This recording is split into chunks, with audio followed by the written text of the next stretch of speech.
এই রেসিপি বানাতে গিয়ে আমার মতো যদি আপনারাও বিপদে পড়েন তাহলে কিন্তু আমার কোনো দোষ নেই, সেটা কিন্তু আমি আগেই বলে রাখলাম।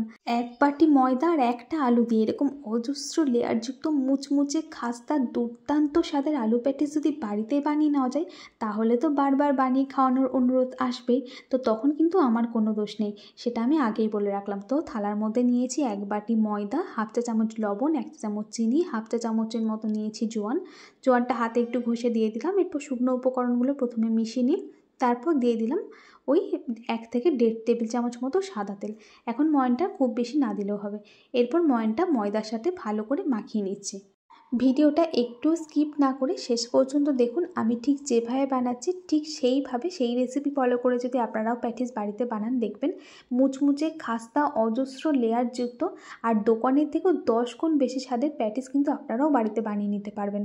তো এই যে দেখুন ময়ান ভালো করে দিয়ে নেওয়া হয়ে গেছে। এরপর অল্প অল্প করে নর্মাল জল দিয়ে একটা ডো বানিয়ে নিচ্ছি। ডোটা কিন্তু খুব শক্তও হবে না, খুব নরমও হবে না।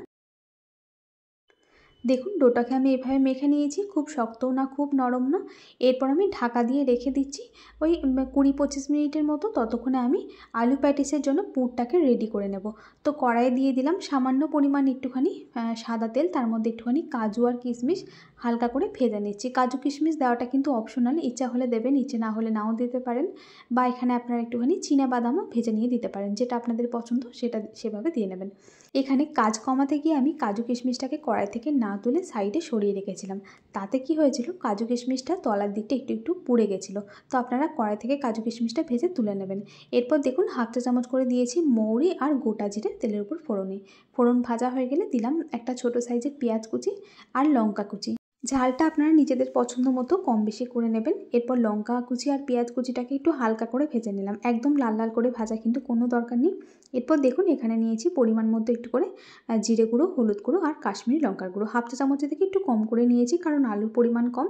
সেই সাথে দিলাম স্বাদ মতো লবণ আর একটু জল দিয়ে মশলাগুলো ভালো করে কষিয়ে নিচ্ছি যাতে মশলাগুলো পুড়ে না যায়। আর এই সময় গ্যাসের ফ্লেমটা মিডিয়াম টু লোতে করে দিয়েছি। দেখুন মশলাটা কিন্তু আমাদের বেশ ভালো মতো কষানো হয়ে গেছে।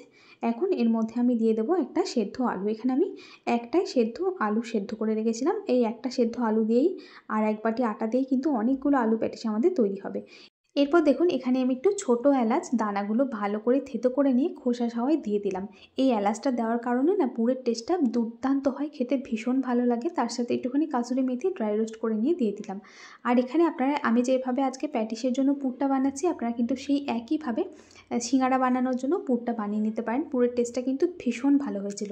এরপর নামানোর আগে একটুখানি চিনি আর 1 পিঞ্চ মতো গরম মশলার গুঁড়ো দিয়ে নাড়াচাড়া করে পুরটাকে নামিয়ে নিলাম। প্যাটিসের জন্য পুর আমাদের রেডি হয়ে গেছে। এরপর একটা বাটির মধ্যে নিয়ে নিলাম কর্নফ্লাওয়ার, তার মধ্যে রান্নার সাদা তেল ভালো করে মিশিয়ে নিয়ে এরকম একটা ব্যাটার বানিয়ে নিলাম। আপনারা এখানে কর্নফ্লাওয়ারের বদলে ময়দাও দিতে পারেন আর সাদা তেলের বদলে ঘি বা বাটার এগুলোও দিতে পারেন। ততক্ষণে দেখুন ময়দার ডোটাকেও আমাদের রেস্টে রাখা হয়ে গেছে। এখন একবার ভালো করে হাত দিয়ে একটুখানি ঠেসে ঠেসে মেখে নিলাম। তারপর এখান থেকে আমি লেচি কেটে নিচ্ছি। রুটির জন্য যেভাবে লেচি কাটি সেইভাবে লেচি কেটে নিচ্ছি। এখানে আমার 5টা মতো লেচি হয়েছে, কিন্তু এই 5টা লেচি থেকে কিন্তু অনেকগুলো প্যাটিস হবে, কারণ কেটে কেটে যখন বাদ দেবো সেই বাদ দেওয়া অংশগুলো থেকে আবার কিন্তু নতুন করে আমরা প্যাটিস বানিয়ে নিতে পারবো। তো দেখুন এরপর অল্প করে কর্নফ্লাওয়ার ছড়িয়ে দিয়ে এইভাবে করে পাতলা করে একটা রুটি বেলে নিচ্ছি। রুটিটা কিন্তু এই সময় খুব পাতলা করে বেলতে হবে। আর কর্নফ্লাওয়ারের পরিবর্তে আপনারা কিন্তু ময়দা দিয়েও রুটিটাকে বেলে নিতে পারেন। এরপর দেখুন পাতলা করে রুটিটা বেলার পর যে কর্নফ্লাওয়ার আর সাদা তেল মিশিয়ে রেখেছিলাম যে ব্যাটারটা, সেটাকে এভাবে রুটির চারি সাইডে খুব ভালো করে লাগিয়ে দিলাম। তারপর দেখুন আমি ঠিক যেভাবে ভাঁজটা করছি একটা ভাঁজ করে তার মধ্যেও কিন্তু কর্নফ্লাওয়ার আর তেলের মিশ্রণটাকে খুব ভালো করে মাখিয়ে নিলাম। তারপর এদিকে রুটিটাকেও ভাঁজ করে নিয়ে একইভাবে কর্নফ্লাওয়ার আর সাদা তেলের মিশ্রণটাকে মাখিয়ে নিচ্ছি। এরপর আবারও রুটিটাকে ভাঁজ করে নিলাম। ব্যাস এর মধ্যেও কর্নফ্লাওয়ার আর সাদা তেলের মিশ্রণটাকে মাখিয়ে নিলাম। তারপর এইভাবে দেখুন টাইট করে রোল করে নিচ্ছি। রোলটা করার সময় যেন কোনো অংশে ফাঁকা থেকে না যায়, মানে একটু টাইট করে রোলটাকে বানিয়ে নেবেন যেন কোনো জায়গায় লুজ থেকে না যায়। এইভাবে টাইট করে রোলটা বানিয়ে নিলাম। মুখটাকেও ভালো করে একটুখানি ব্যাটার দিয়ে আটকে নিলাম। তারপর দেখুন আমি ঠিক যেভাবে বানাচ্ছি এইভাবে করে একটা গোল মতো লেচি করে নিলাম। এরপর আবার কর্নফ্লাওয়ার গুঁড়োর মধ্যে ছড়িয়ে হালকা হাতে বেলে নেব। একটু হালকা করে এই সময় বেলে নিতে হবে, তা নাহলে আবার লেয়ারগুলো খুলে যেতে পারে। তবে খুলে যায় না সাধারণত, একটু হালকা হাতে বেলে নিলেই কিন্তু সুন্দরভাবে রেডি হয়ে যাবে। দেখুন বেলা হয়ে গেছে। এরপর 4 সাইডটা এইভাবে করে কেটে নিচ্ছি, একটা চৌকো শেপ দিয়ে নিচ্ছি। কেটে নেওয়া অংশগুলো আবারও ভালো করে মেখে এগুলো থেকে আবারও একইভাবে প্যাটিস বানিয়ে নেব। এরপর দেখুন পুরটাকে মাঝখানে দিয়ে দিচ্ছি। খুব বেশি পুর দেওয়া যাবে না, এর থেকে আর বেশি দেবো না। এরপর 4 সাইড একটুখানি জল লাগিয়ে নিলাম হালকা করে, যাতে খুলে না যায়। দেখুন এরপর এইভাবে করে ভাঁজটা করে নিচ্ছি, ঠিক যেভাবে প্যাটিস ভাঁজটা থাকে ঠিক সেইভাবেই ভাঁজটাকে বানিয়ে নিচ্ছি। দেখুন এরপর ঠিক যে জায়গাটা পুর দিয়েছি, পুরের শেষ প্রান্তটা এভাবে করে আটকে দেব। এই জায়গাটায় কিন্তু হাত দিয়ে হালকা হাতে একটুখানি আটকে দিতে হবে, ব্যাস। একটা প্যাটিস কিন্তু আমাদের একদম রেডি হয়ে গেছে।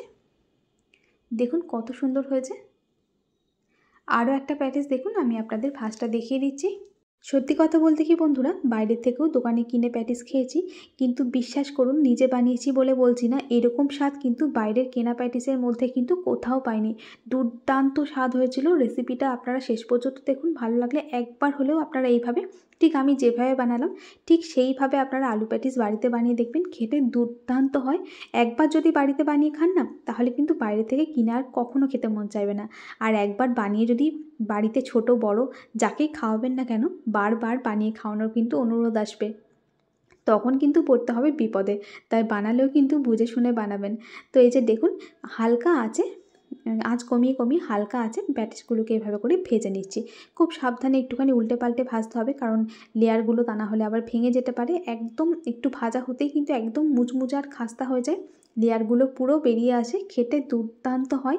আর আমরা যারা রান্না করতে ভালোবাসি বা আমরা যারা রান্না করি তারা খুব ভালো করে জানবেন, কোনো খাবার বানানোর পর সেটা যদি মনের মতো হয়, যদি একদম মনের মতো পারফেক্টভাবে যদি তৈরি হয় না, তাহলে তার আনন্দই আলাদা। তো আজকেও এই প্যাটিসগুলো বানিয়ে আমার ভীষণ ভালো লাগছিল। তো দেখুন একদম মানে আমি যতটা ভেবেছিলাম তার থেকেও অনেক সুন্দর হয়েছে, অনেক সুন্দর হয়েছে, খেতে ভীষণ ভালো হয়েছে। তো দেখুন এই প্যাটিসগুলোকে আমি এরকম গোল্ডেন কালার করে ভেজে তুলে নিয়েছি। দেখুন কি সুন্দর হয়েছে, লেয়ারগুলো কত সুন্দরভাবে বোঝা যাচ্ছে। আর ধরতেই ভয় লাগছে, মনে হচ্ছে এখনই ধরবো মুচ করে ভেঙে যাবে, এতটাই মানে মুচমুচে হয়েছে। আর লেয়ারগুলো এত সুন্দরভাবে বোঝা যাচ্ছে, ভীষণ ভালো হয়েছে বন্ধুরা, ভীষণ ভালো হয়েছে। তো বানিয়ে আমি ভীষণ খুশি, মানে এত সুন্দর হবে আমি সত্যিই ভাবতে পারিনি, ভীষণ ভালো হয়েছে। তো এই যে দেখুন এই একইভাবে সব প্যাটিসগুলোকে আমি বানিয়ে নিচ্ছি। দেখুন আশা করছি আপনারা দেখেই বুঝতে পারছেন যে কতটা সুন্দরভাবে পারফেক্টভাবে তৈরি হয়েছে। এই যে দেখুন কত সুন্দরভাবে লেয়ারগুলো বোঝা যাচ্ছে, দারুণ হয়েছে বন্ধুরা। রেসিপিটা যদি আপনাদের ভালো লাগে, আপনারা আমি ঠিক যেভাবে বানালাম আপনারাও ঠিক এইভাবে বাড়িতে বানিয়ে দেখবেন। আপনাদের আলু প্যাটিস বা আপনারা যদি আলু দিয়েও না বানান, যদি চিকেন দিয়েও বানান, তো শুধুমাত্র আলুর পুরটার বদলে আপনারা চিকেনের পুর বানিয়ে দেবেন, দেখবেন দারুণ হবে, দারুণ হবে। দেখুন আশা করছি আপনারা দেখেই বুঝতে পারছেন, আমার তো দেখে ভীষণ ভালো লাগছে। দেখুন কত সুন্দর হয়েছে, আর ভাঙতে কিন্তু মায়া লাগছে, কিন্তু কি করব, আপনাদেরকে তো একটা ভেঙে দেখাতেই হবে যে আসলে প্যাটিসগুলো কতটা মুচমুচে হয়েছে। তো চলুন বন্ধুরা একটা আলু প্যাটিস আপনাদের ভেঙে দেখাই, আর আওয়াজটা আপনারা শুধু শুনুন। আর যদি ভালো লাগে রেসিপিটা, তাহলে কিন্তু চ্যানেলটা সাবস্ক্রাইব করে আমার পাশে থাকার অনুরোধ রইল। তো চলুন একটা প্যাটিস আপনাদের এবার ভেঙে দেখাই।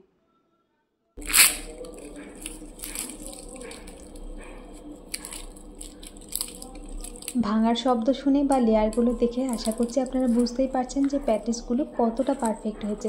রেসিপিটা একবার হলো বাড়িতে বানিয়ে খাওয়ার অনুরোধ রইল। আর যদি বাড়িতে বানিয়ে খান তো আপনাদের রেসিপিটা কেমন লাগলো সেটা কিন্তু আমাকে কমেন্ট বক্সে জানাতে একদম ভুলবেন না। তো চলুন আজকের মতো ভিডিওটা এখানেই শেষ করছি, আবার দেখা হবে আরও একটা নতুন রেসিপির সাথে। আপনারা সবাই ভালো থাকবেন, সুস্থ থাকবেন।